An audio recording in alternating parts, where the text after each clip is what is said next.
Yes, kind ladies and gentlemen, you have reached the home of the Book of Days Project. Remember, you too can participate in the Book of Days Project. It is open to all and sundry. For all of you who wish to do a exultant reading from this extolled text, the Book of Days, please just contact us at our YouTube channel, Bardo, S-T-B-A-R-D-O, and leave a comment. We'd be happy to set you up for, yes, your own day to make your lasting mark on history and in the project titled The Book of Days. Today is January 31st, and born on this day was Ben Jonson, the dramatist, in 1574 in Westminster. Died Prince Charles Edward Stuart in 1788.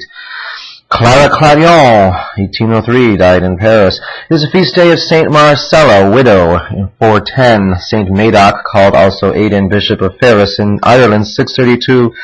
And Saint Serapion, martyr, 1240.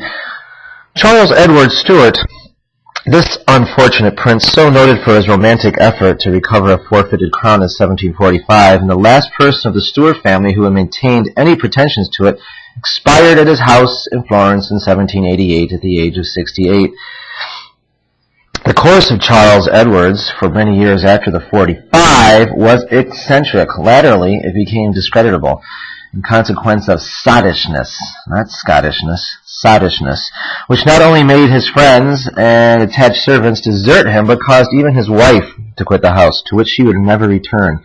All that can be said in extenuation is that he had been a greatly disappointed man. Magnus incidit ausis. There is, however, a more specific and effective excuse for his bad habits. They had been acquired in the course of his extraordinary adventures while skulking for 5 months in the Highlands. The use of whiskey and brandy in that country was in those days unremitting when the element could be had, and Charles' physical sufferings from hunger, exposure, and fatigue made him but too eager to take the cup when it was offered to him. Of this fact, there are several unmistakable illustrations in a work quoted below, such as this, for example. Charles, arriving at a hovel belonging to Lochil's, took, says the eyewitness, narrator of the incident, a hearty dram, which he pretty often called for thereafter to drink his friend's health. I have learned, Charles said on one other occasion, to take a hearty dram while in the Highlands. Charles, the Prince. Today, here, we also have mention of the lighting of the beacons, a entry remarking of the Napoleonic era and the Napoleonic Wars.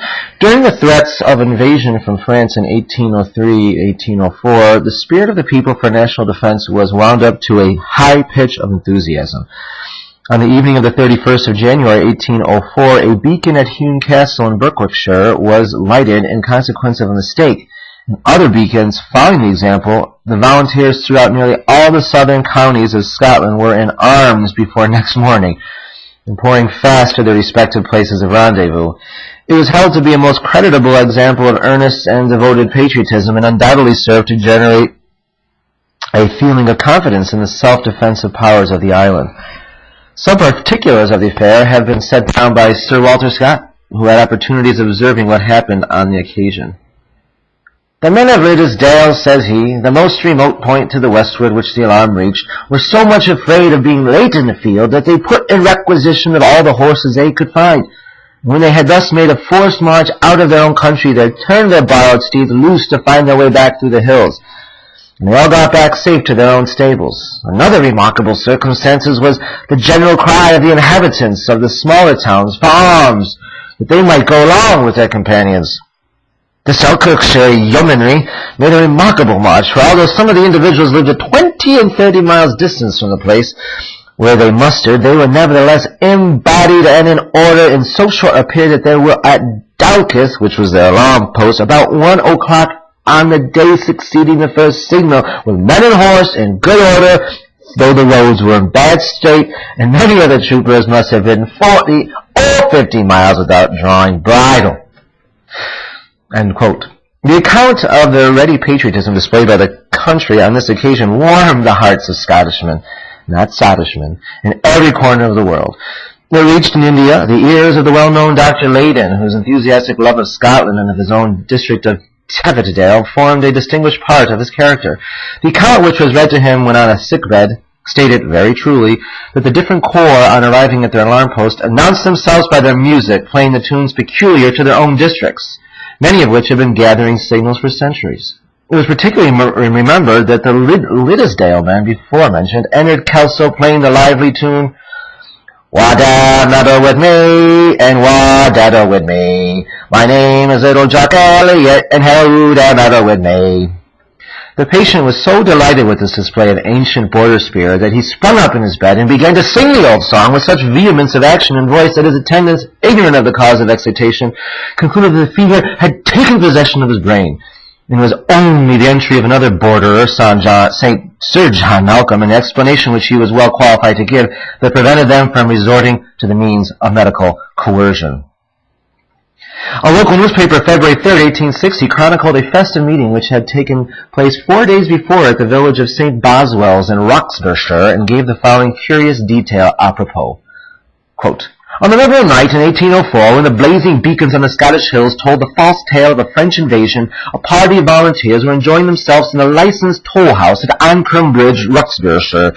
They rushed out on hearing that the beacon was lit on the Eldons, and in their hurry to march to the appointed rendezvous, forgot to settle the reckoning with the host of the toll house.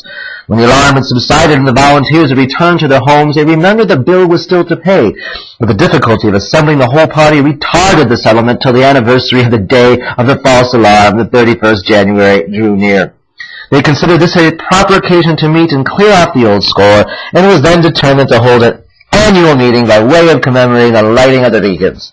The toll-keeper removed first to Newton and then to St. Boswell's, but the party followed him, and the festival is still held in the Buckledge Arms Inn, St. Boswell, though none of the members of the original party of 1804 remain to take part in it. The false call of the lighting of the beacons in 1803, 1804, telling us of the days of the Napoleonic Wars. Thank you for joining us. Be sure to join us and do a reading sometime. Till then, we will see you tomorrow, the first day of February. Adiós.